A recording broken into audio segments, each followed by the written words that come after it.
किसी भी स्थान पर जाते हैं वहां की महिमा सुनते हुए जाना चाहिए। आपने शास्त्रों में गया जी की महिमा पढ़ी थी, लेकिन आज सब लोग बैठे थे रास्ते में ये सब सुनते हुए जा रहे हैं, तो आपने कहा गया जी की महिमा क्या है? तब बोले कि एक गयासुर नाम का एक दैत्य था, वो तप कर रहा था।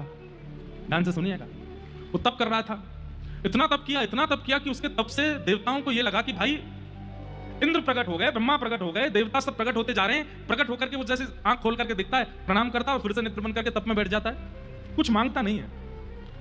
और तप का ये प्रभाव होता था कि वो जब कुछ मांगता नहीं था तो उसका शरीर बड़ा हो जाता था। इंद्र आदि देवताओं को कुछ समय बाद लगने लगा कि ऐसा तो नहीं है तप से इतना विशाल हो जाए कि एक दिन स्वर्ग पर चढ़ाई कर दे। आपने जाकर के सब देवी देवताओं को इकट्ठा किया, सबने आकर के उससे कह दिया भाई कुछ मांगो, लेकिन वो यही कहता कि मुझे कुछ नहीं चाहिए, बस मैं तप करूंगा।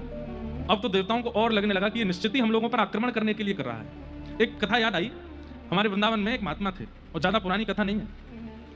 उन्होंने दीक्षा ग्रहण करने के बाद अपने गुरुदेव से कहा कि गुरुदेव मुझे आज्ञा दीजिए, मैं क्या करूं? तो गुरुदेव ने कहा भांडीर वन चले जाओ। और भांडीर वन सबको पता है ना, भांडीर वन यमुना पार भांडीर वन जाओ और वहां जाकर के जो गुरु ने आपको हमने जो मंत्र दिया है इसका अखंड माला करो। बोले कब तक करें? और जब तक प्रिया प्रियतम प्रकट ना हो जाए तब तक करो। गुरु जी ने भी ऐसी आज्ञा दी, जो आज्ञा। चले गए भांडीर वन में एक वृक्ष के नीचे बैठ करके युगल नाम का ऐसा कीर्तन किया, करते करते करते करते करते करते करते कितने महीने बीत गए। और जैसे ही महीने पूर्ण हुए, प्रिया जी से देखा नहीं गया।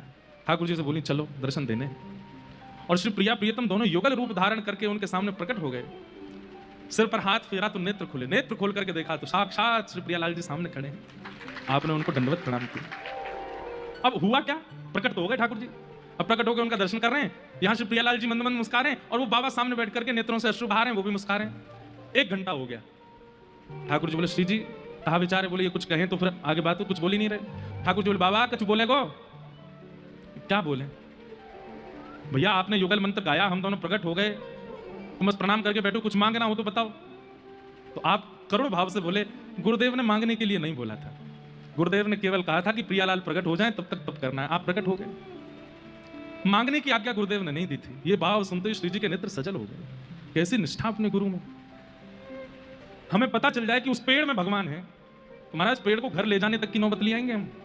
या साक्षात ठाकुर जी सामने प्रकट हो गए, लेकिन उनको याद ही नहीं, वो जानते ही नहीं कि मुझे क्या मांगना है। मेरे पास ना बुद्धि है ना मन है ना कुछ है, सब गुरु जी हैं, उन्होंने आज्ञा नहीं दी थी कि कुछ मांगो।